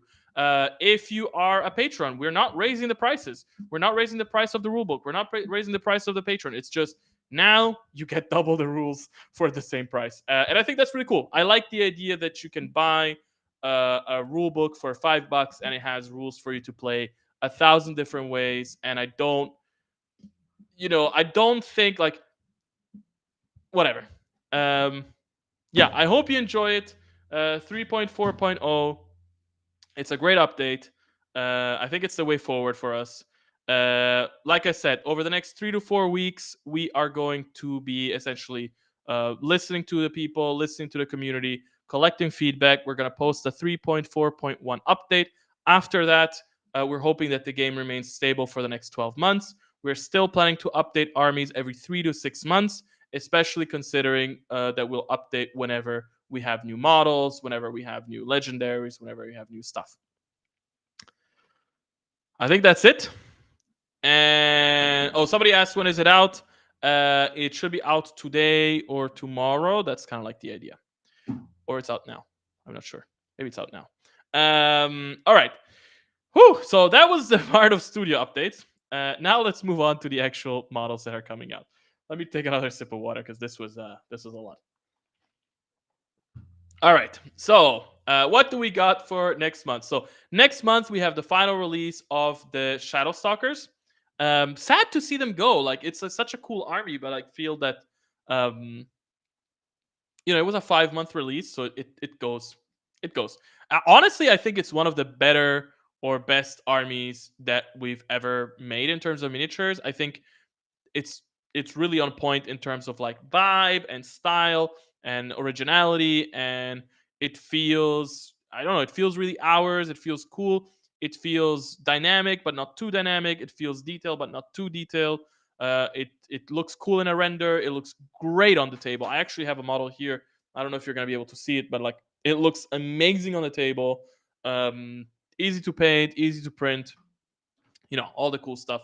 Anyway, let's talk about the last month's release. So, all right, first up, you are going to get the. Oh, now I forget the name. You're going to get the. Oh, sorry, guys. Let me double check what this unit was called. They are the Reapers. Okay, so you're going to get a unit of Reapers. You can see them basically everywhere here in the middle. The Reapers are basically like the elite version of the Scourges. They have 4 arms. They can either carry like a bunch of great swords or they can carry halberds. And then they also have a sergeant. Sorry. They have cool banners. They're elite. They're really cool.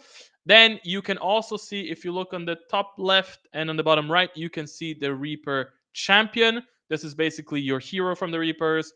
He has 4 arms. He has a cool weapon. He can swap it for like a halberd or for a scythe. He has a cool,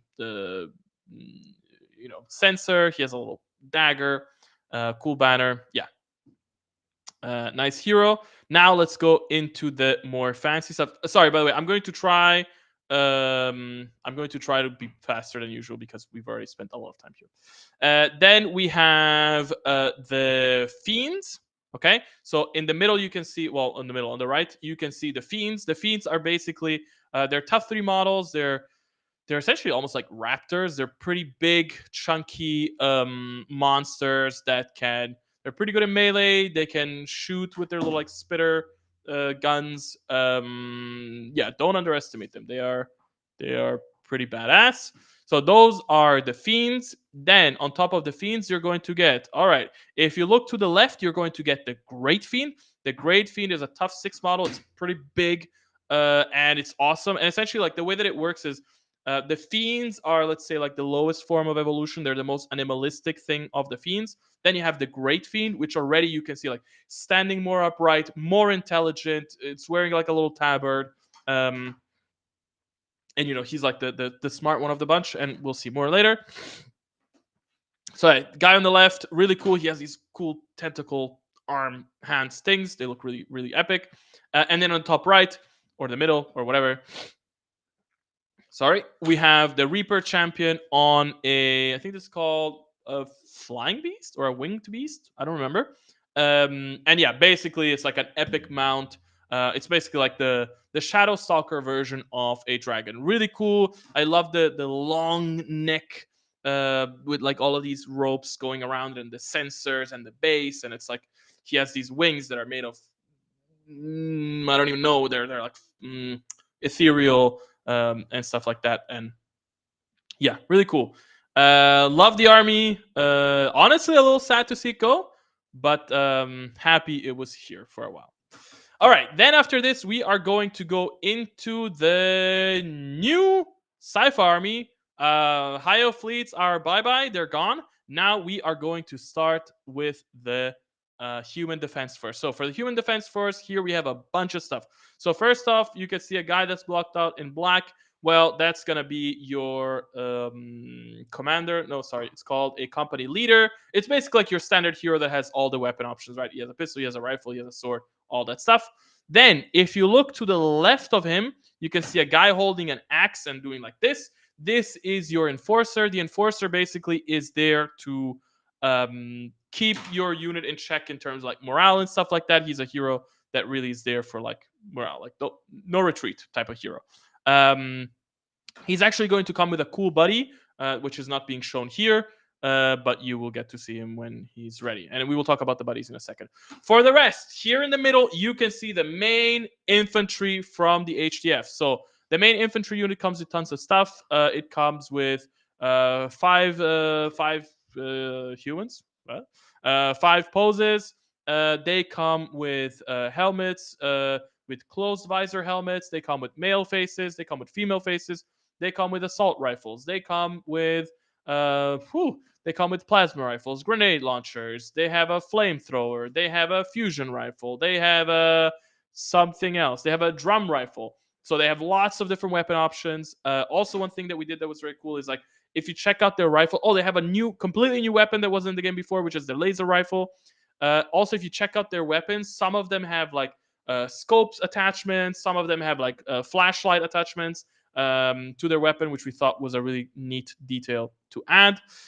Then they also come with a command group, which you can see kind of here in the middle. On the bottom left, you can see the sergeant. It's the one with the pistol and the weapon and the axe. Oh, and on the left of her, you can see actually the fusion rifle. And then if you look all the way to the right, you can see the buddy actually, which is a wolf dog. Basically, the idea for us is that humans in the future, they're like, hey, look, wolves are really cool. Dogs are really cool to help us out. But in the serious sector, we need something stronger to help us out as an army. And so they have basically this hybrid of wolves and dogs, and they're called wolf dogs. Also, in honor of Wolf Dog Art, one of our long-term collaborators that we really love and appreciate. So, love you.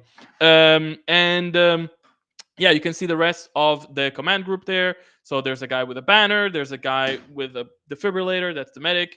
There's a guy with a microphone. No, not a microphone. With a radio. That's the radio man. So yeah, that's your standard, your basic unit. Then on the top left, you can see the weapon teams. For the weapon teams, we didn't really like the idea of making like the old standard version of like, oh, it's just like a little gun in place when you just change the gun and there's a guy behind him like that, that, that, that, that. We wanted something more dynamic. So inspired by the way that we do weapon teams for the Ratman, we have these two team, one behind the other, weapon teams. One thing they fit on 60 by 35 bases, as to fit like this, but they also fit on round 50 millimeter bases. So if you prefer the classic round style base, you can still fit them on there. They're gonna look great. There are 5 different weapon options. You have all the way on the left. We can see the autocannon. Within the back, the guy holding ammo. Then from left to right, I suppose there's the mortar team. You have a guy loading the mortar, and you have a guy like with the binoculars, like shouting orders. Then on the bottom left, we have the missile launcher. We have a cool big chunky missile launcher and a guy like grabbing some ammo. Then we have the machine gunners on the right of them with the super big heavy machine gun. It has a bipod, but it's not being deployed, and a guy in the back just feeding like a bunch of ammo, and they scream like ah, da, da, da, da, da. That's very cool. And then on the top right, we have the laser cannon. And here the idea was like that the laser cannon is such a powerful weapon that it actually has an extended grip in the back, and you need 2 people to hold it because it's just like just really like blowing back power or whatever. So yeah, those are the weapon teams. On top of the weapon teams, you're also going to get your first vehicle, which is the APC. You can see it up here. On the top left, you can see it with the closed hatch. On the top right, you can see it with the open hatch. And the gunner comes with lots of different options. It has different assets that you can put on the back. Here in this screenshot, you can see a barrel and you can see like a sandbag, but it comes with other things as well. It comes with like an ammo box. It comes with a fuel deposit thing. And these are individual assets, so you can attach them however you like. They don't have to be attached like we put them here. They don't have to be attached at all if you don't want. Then it has different weapon options. In the front, you can mount a flamer and you can mount a heavy machine gun. It has a plow. You can put the plow, not put the plow. Plow? Yeah, plow. It has turret weapons. It has a what does it have? A heavy flamer turret. It has a heavy machine gun turret. You cannot see it here, but it also has a laser machine gun turret. In the back, you also can kind of see it on the left side of the turret. There is an optional missile launcher attachment, and then there is also the guy on top. So there's like a gunner. You can have a gunner with machine gun, flamer. That might be it. Machine gun and flamer, or maybe just machine gun. I don't remember. One important thing. I don't know if you can. I don't know if you can. I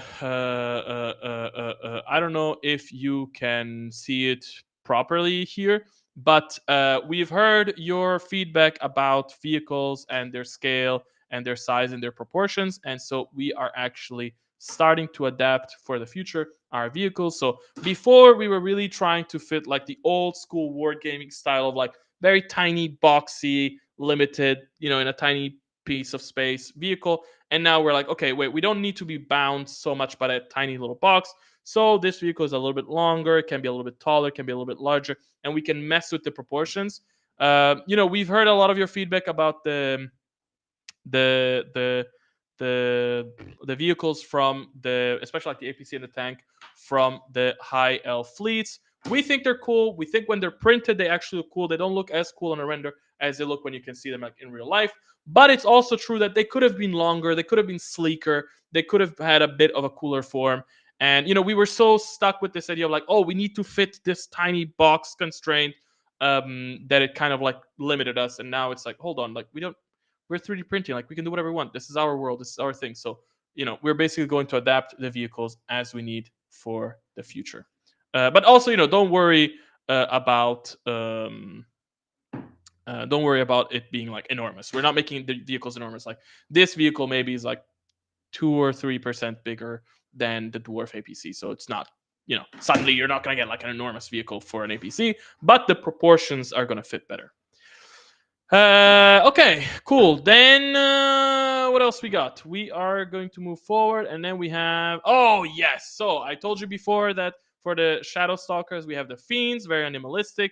Then we have the Great Fiend, which is like a more evolved version, and then we finally have the Ascended Fiend. The Ascended Fiend essentially is like the final the final form of the Fiend, which is the epic, the epic version of it. And so you can see him here on top of a tower. For those that know the lore, this is an ogre tower. This is the style of the ogres. Anyway, let's look at the actual model. So, ta-da! There we go. This is the Ascended Fiend. Lots of cool details. Has a sensor. Has like a hanging necklace. He has like a masks attached to his belt. He has swords attached to his belt. He has forearms. Honestly, just like it just looks epic. Yeah, full of tentacles. Hold on, I think I have another screenshot. Yeah, there we go. Full of tentacles. Very cool. I love the textures. I love the horns in the back. And yeah, and also as always, like the quote unquote typical style and vibe of the Shadow Stalkers, where it's like you have the mouth and you have what looks to be eyes in the front, but actually those are its nostrils because they don't have eyes. Their eyes have become horns, and they're all blind, and they have like this shadow sense or whatever. So yeah, cool. This is the last model for the Shadow Stalkers and the legendary model for October. Whew, all right, now let's move on to concept art. All right, let's start with. Okay, so like I said, Shadow Stalkers are ending. So in November, we start with the Wood Elves. So let me talk a little bit about the Wood Elves. For the Wood Elves are separated into like different parts. We have the Glade Wood Elves. So the Wood Elves are basically separated in different tribes, let's say. We have the Glade. The Glade are the ones that are most, let's say, civilized. They're the ones that build. They're the ones that have houses. They're the ones that build temples and whatever. So that's the Glade. Then you have the Grove, which are those that are a little bit wilder. They might actually still live like only in the treetops. They're more. Then you have the Wild wood elves, which are the ones that are completely their own thing. They live among the trees with the animals. They live among the owls and stuff like that. And then you have other things like the treemen, and then you have also the Eternals. But we're going to get to all of that stuff as we move along. So in the first release of the Wood Elves, we are going to see Glade, or we're going to mostly see Glade. So here is the champion from, or the hero from, the main hero from the Glade subfaction. As you can see, the whole thing about Glade is that they take a lot of elements and inspiration from bugs and beetles. There is a whole connection between forests and treemen and bugs and all that stuff within the OPR lore. And yeah, you can see it here, like with the style of the shield, the style of the helmet, the style of the weapon. So it's all basically repurposed armor from a bug. Then we have the Spellweaver. The Spellweaver actually is not part of a Glade. It belongs in the wild category. And the Spellweaver, has an owl mask. We will get to see that owls are very important for the Wood Elves in the OPR faction. In fact, owls are our buddy. There's actually three different types of buddies in the faction, but our main buddy is the owl. And so yeah, here we can see like a cool. This is basically going to be your main type of caster. And yeah, has like this cool mask and this cool cape and like this cool staff with like an owl head on top. Yeah, this one's gonna be a great model. Then we have your main unit, which is going to be the Glade Defenders, and this is your basic infantry unit from the Glade. So again, like they're the most civilized ones. So they use shields, they have swords, they have spears, they have halberds. Um, all the stuff that you would imagine from your basic infantry unit for the elves. And they're going to come with male heads, female heads. They're going to have, well, and also their bodies are going to be different. So they're going to come with males, females. You're going to have sergeant, musician, banner, all that type of stuff. Then we have the scouts. So the scouts are, well, they're scouts. They're basically, they roam the edges of the forest or beyond the forest, and they're trying to basically understand what are enemy movements, what is going on. They try to detect threats and stuff like that. And here you can actually see a silly owl as a buddy. And so yeah, this is basically one of your main ranged units. There, they actually have a lot of ranged units, but yeah, this is like a stealthy, scouty um, ranged unit for the Wood Elves. And then finally, you're also going to get the giant owl. So when we decided to go ahead and make um, our Wood Elves, we were like, okay, we know that in like a lot of factions for Wood Elves, they do giant eagles or they do giant hawks, but we felt that it didn't really fit with the vibe of the forest that we were going for, and we thought that owls were much more fitting. So wherever you might expect an eagle or a hawk or something like that from a Wood Elf, instead expect an owl. So they're gonna have these special huge giant owls with horns. They look really fluffy. They're really cute to a certain extent, but well, actually, the big owls are more badass. The tiny ones are very cute. Um, yeah, and yeah, so this is your basic unit of giant owls, and with this, you're gonna have your starting force. So a melee hero, a wizard, a melee unit, a ranged unit, and a beast unit. And yeah, this is gonna be cool.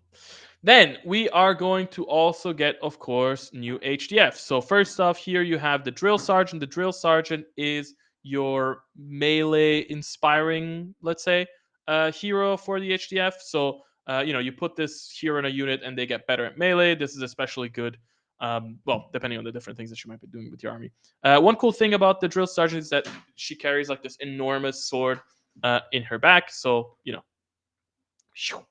cool silhouette, cool sword, cool stuff. Then you're also going to get a Psy Hacker. So this is the caster hero for the HDF. When we went ahead and started designing the HDF, we thought that for us in our HDF, it really didn't make sense that they would have like a wizard or a psychic like that. And so we said, well, we have this concept of the Psy Hacker in Grimdark Future, which is basically like the idea that you can use technology and attune to it and whatever to basically reach an almost psychic level.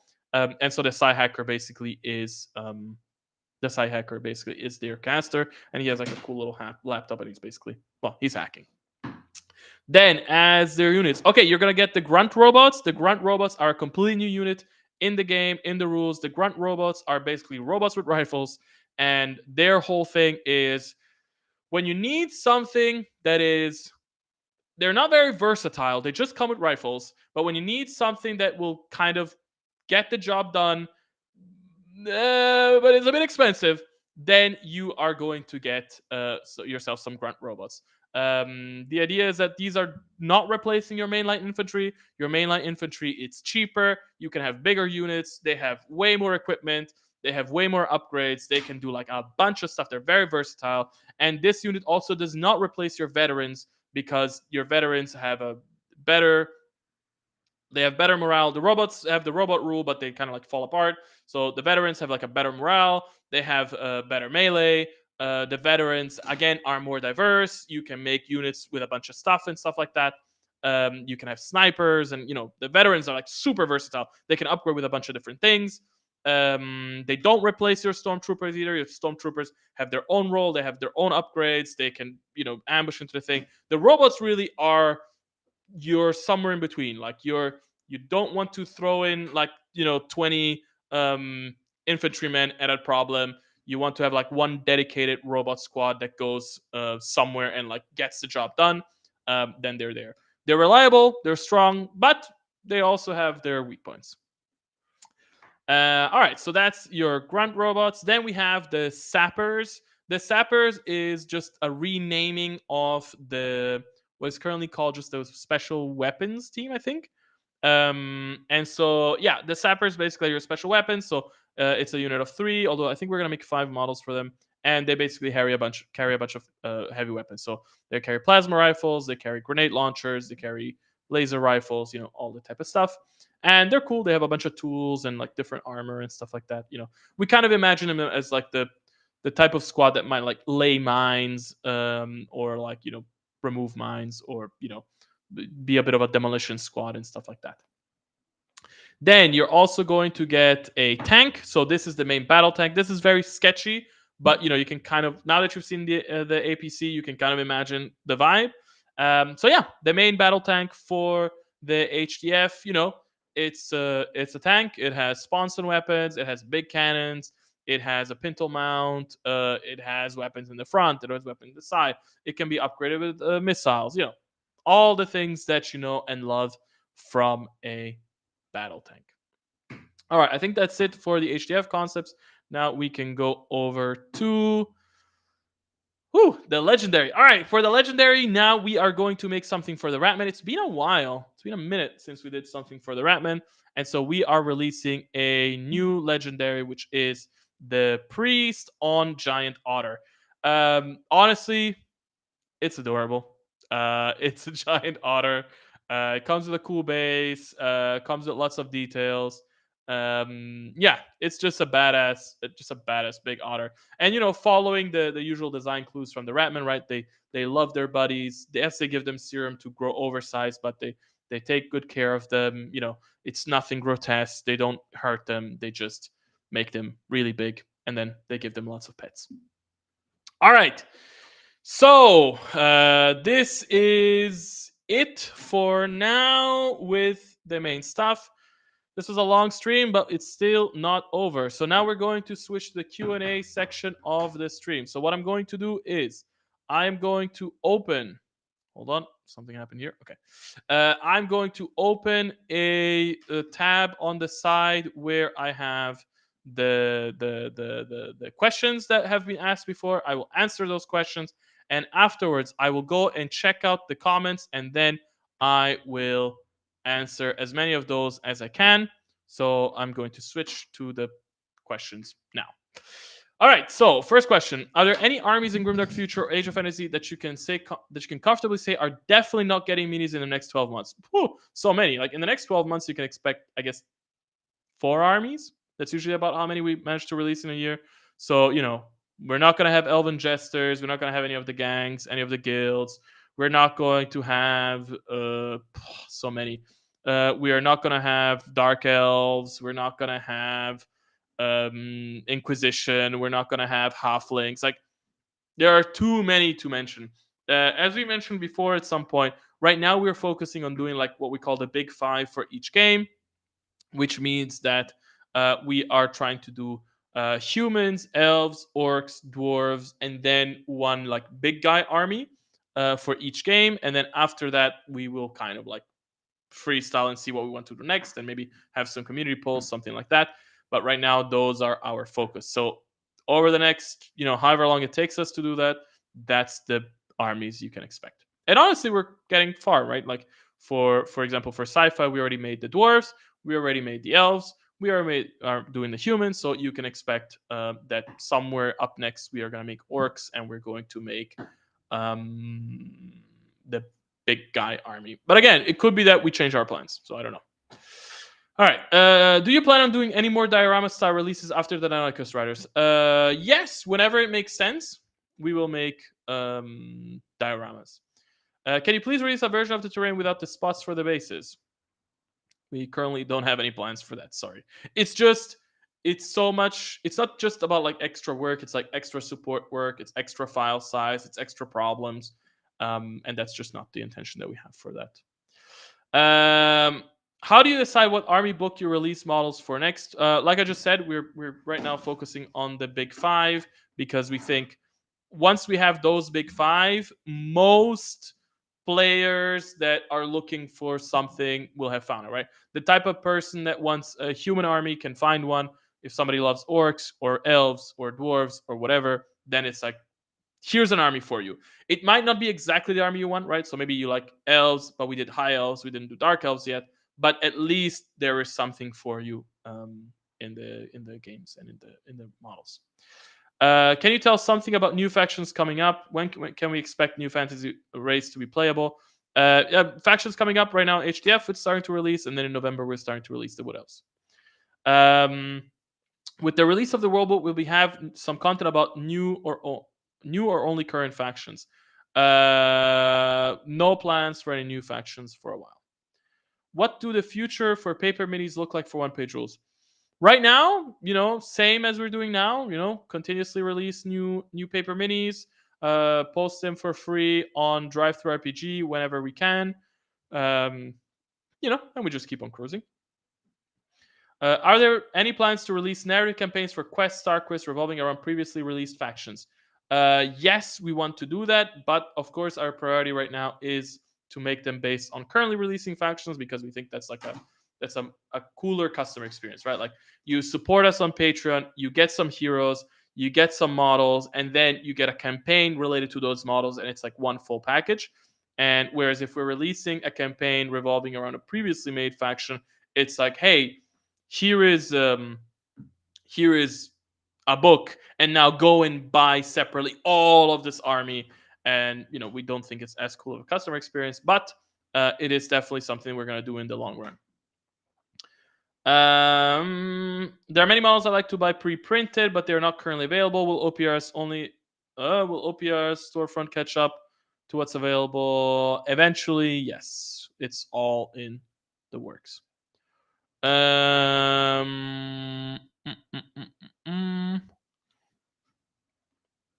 For units that have their official minis, will there be an option to include their picture in Army Forge? Maybe it's something we'd like to do in the future, but it's not as simple as it seems, and requires work and requires all that. So, would be cool. Not right now.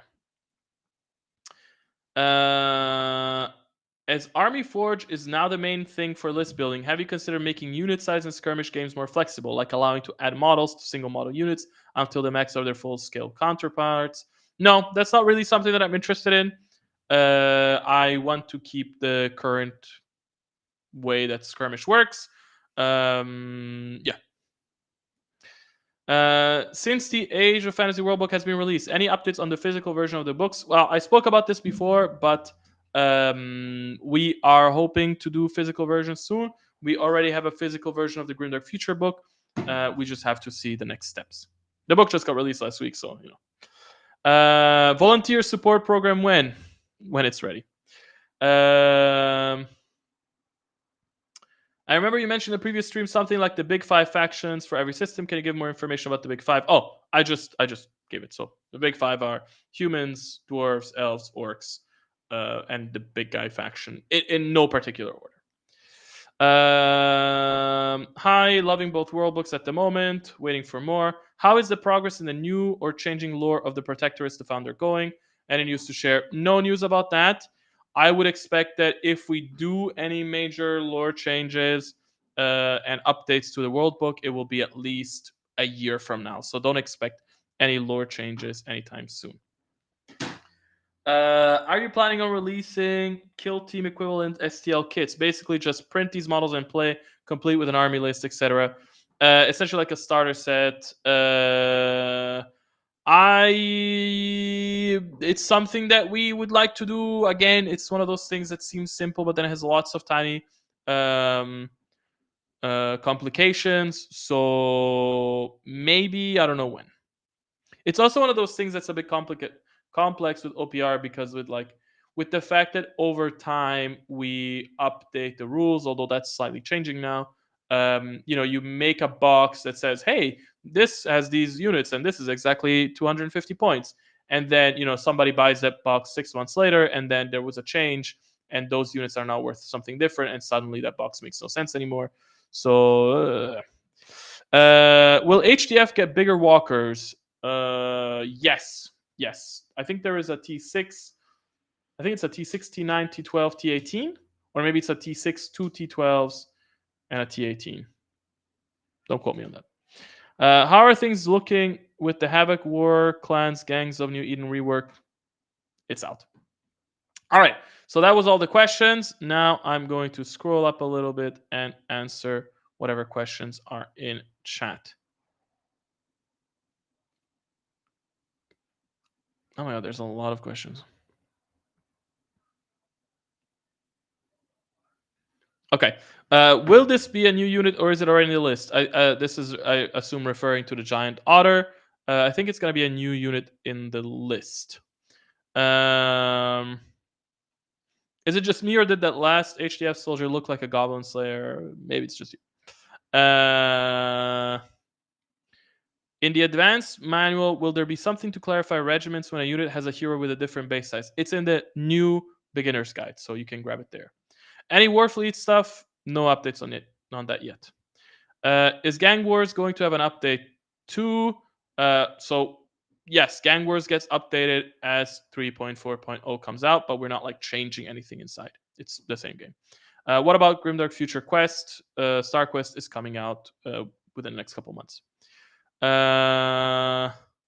What's up with the new Butcher Titan unit in the Vampiric Undead Army book?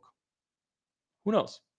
Why did you stop making the monthly release videos? Unfortunately, things have been so chaotic with OPR over the last 6 months that we are just never we want to release that video at least a week before the monthly release comes out, and unfortunately we just haven't had all the assets ready by then for a while, and so we just haven't made those videos. Did Vanilla Havoc Brothers get a buff to give them unique mechanics to implement their lore into the gameplay that can shoot? No. No. We have not changed the Vanilla Havoc Brothers. Can we get an Age of Fantasy version of Warfleets but its naval ships? Maybe eventually. I'm gonna be honest, the market for something like that is really small, and so we are not a big company, okay, just to give an idea, a big company like a Games Workshop that makes whatever it is 400 million a year has 1,500 plus employees. We had our OPR meetup last week, and I think the most people we were was 18 people. So compare and contrast how many people we have, and so those are the resources we have, and we cannot spread them throughout too many things. And so if something like a naval ships version of Warfleets doesn't seem like it will be a big hit, then we would rather focus on other things that are a priority right now and that already have an established audience that we are trying to take care of.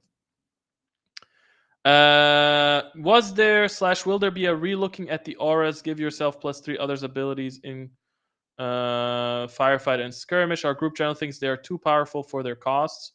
No. How many units will the HDF end up with? I can check. 1, 2, 3, 4 new units.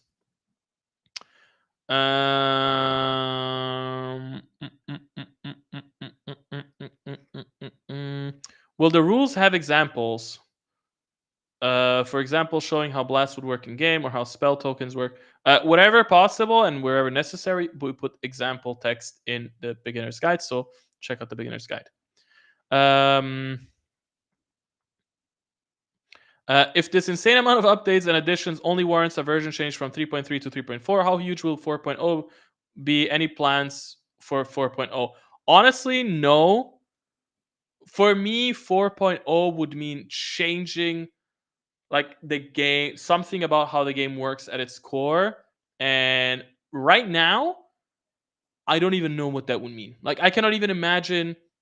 Like, when I think about the future of OPR and like where the games are going, like, yes, we will keep tweaking them and we will keep like changing small things, but it's like I cannot imagine right now, at least, any future change that will actually be big enough to warrant a new edition. At least for now. You announced a ton of new units for Grimdark and Fantasy. Will there be STLs for them at some point? Sure, when we get to them. Can the new otter be printed without all the armor and bits? No. Any updates with 50mm or smaller OPR minis and rules? Honestly, okay. We are so overwhelmed with stuff. I've been trying to get to it. We've been trying to get to stuff. And to be 100% honest, right now it's on hold. It sucks, but it's on hold. It's on an indefinite hold. I have no idea. I had thoughts of where it might come out, but right now I just have no idea when and if it will come out. It is more likely that at some point, it is most likely, I suppose, at some point it is likely that we will have rules. I have no idea about the models. It's just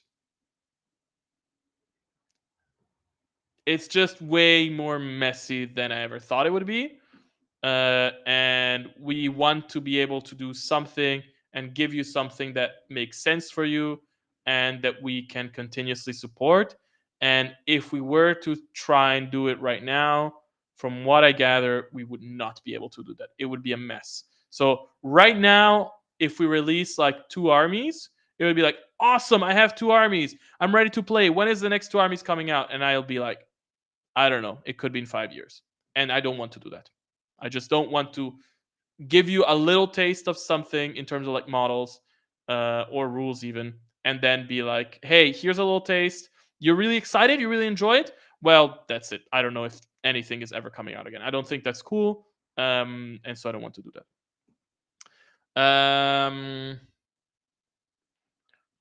Demon Spawn minis, question slash plea. Demon Spawn minis, no plans yet. Beastman Warrior update with 2 weapons, no plan yet. Will the basic HDF infantry have a headless torso so we can use custom heads? No. Is there a place to read those patch notes online? We will make a post with all the patch notes.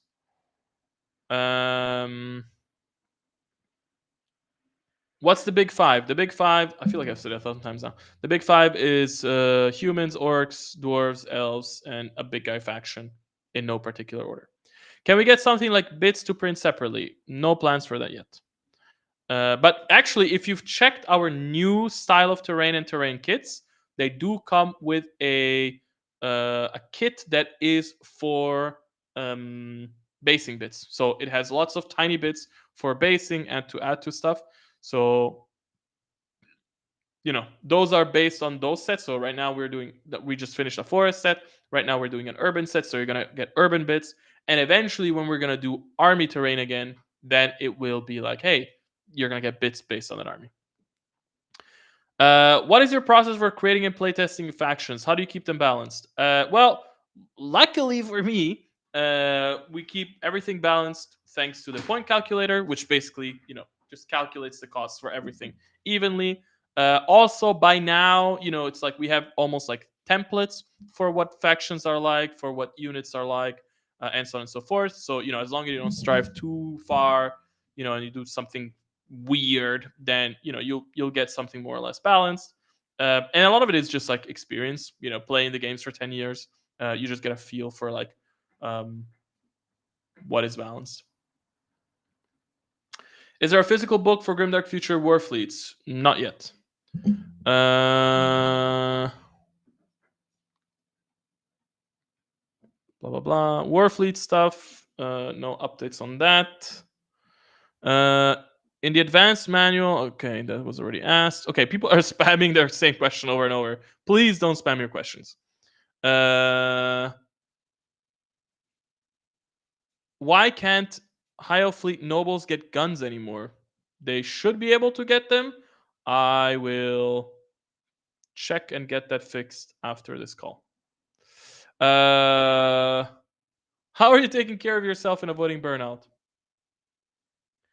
Well, I'm actually trying to work only, 8 to 9 to maybe 10 hours a day. And I've been managing, and I'm actually taking weekends off and not working on the weekends, and I've been managing. And, I went on a vacation in early August, and I'm planning a vacation sometime in November. So that's how I'm taking care of myself right now. Any plans to give factions across Age of Fantasy Grimdark Future unique faction rules to add more flavor? Oh yeah, I forgot about to talk about this earlier. But basically, like over the next 12 months, whilst we're not updating armies, we are going to be working in the background on what we call the Great Refluffing. The Great Refluffing basically means we'll be taking a look at all armies across all games, and we're going to see about making them all feel more unique, have unique special rules, unique weapons, unique interactions, and whatever, within still the simple, streamlined, easy to understand, easy to grasp, easy to play OPR philosophy, but something that makes things feel more unique. So we are going to work on that. Hopefully, it's released, September 2025. Do you plan in the future to change point costs to more elite like Titan Lords or Giant Tribes to make them more viable? No. Not sure what makes them not viable. They are pretty viable units in my book. Quick start set for Grimdark is still 3.3.1. Team that's paying attention, hello. Do that. Will HDF have an aircraft? In terms of rules, yes. In terms of models, no.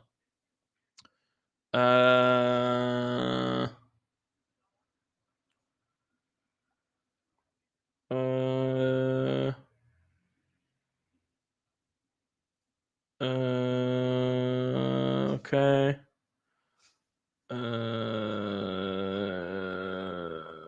Okay. Hold on. I'm trying to now. The questions. Okay. People, please stop. People are just spamming their same question over and over again. This is a surefire way to get me to just not want to answer you. The points calculator is a handy tool and seems to guarantee a balanced baseline. Do you think it limits your creative space? Every template is only so and so wide, he says, or she says. I mean, I suppose it does limit the creative space to. It's not the point calculator that limits the creative space. It's how far I'm willing to make a rule go outside of the bounds of regular gameplay. That's where the limit is, but that's a self-imposed limit, right? The same way 10 years ago I said, like, my limit is the core rules have to fit on one page and no more. That was the limit that I set for myself. And then I also set myself a lot of different design limits on how to make rules. And so yeah, like we could totally add a bunch of like board game style rules that make each faction crazy unique, and it's like they all play completely different, and you have to have markers and track things and whatever. We could do that, but it's just not the philosophy and the target of what we're doing with OPR, or what I'm doing with OPR in terms of games. So yeah, my creativity is My creativity is limited by the rules I put on myself. Let me put it that way. Warfleets feels underwhelming when it comes to Army Forge support compared to the others. Oh, because of Army Forge Studio. So right now, Warfleets is not built around a calculator. The way that the costs for Warfleets were made is like there's a basic setup of how each ship and squadron is costed, and then they were like manually adjusted based on things. The plan is that at some point in the future, when I finally have the time for it, and when we have something that makes sense, blah blah, we will actually rework all of Warfleets to basically follow a points calculator. And once we have that, then you will get our Army Forge Studio support. I'm gonna be honest, at this point, it might be a September 2025 type of thing. Do you have any plans to support printing terrain on FDM? No. If what we do prints on FDM, that's great, but that's not our main focus. Um, mm, mm, mm, mm, mm.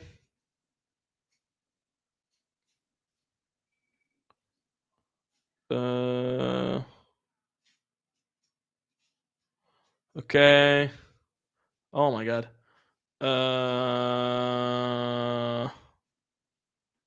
Dude. Okay. People are spamming too many questions. All right. All right. People, thank you for your questions. I finally reached the bottom. Um. Oh, one new question. I'll answer this final question. You said you're okay with newer dimensions for tanks. Will there be any changes to tanks from previous armies? No. We're not going to go back and change the tanks from previous armies. Maybe one day when we redo those armies, we'll do that. But right now, there is no focus on that. All right, that's the last question that I'm answering. Thank you, everyone. I hope you enjoyed this stream. It was longer and more intense than usual, but I hope it was worth it. There is going to be a new stream next month. You know, probably around the 24th or the 31st. Yeah, maybe it'll be a Halloween stream. Usually I do it on like the last Thursday of the month. So maybe it's going to be on the 31st. We will see. Yeah, if you have a chance to come to Spiel and check things out, come to Spiel and check things out. Get yourself a physical book or a physical starter set or whatever. And, you know, just come and shake my hand and say hi. If you're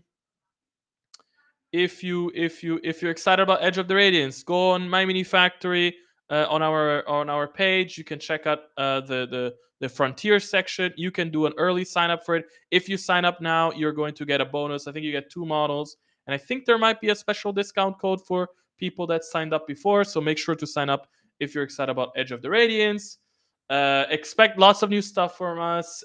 Enjoy the new rules. I'm going to make a thread on the Discord where you can post any feedback, like any grammatical errors and whatever that you catch. Yeah, I hope you enjoy it. Thank you very much. And yeah, I'll catch you on the flippity flop. Bye bye, everybody.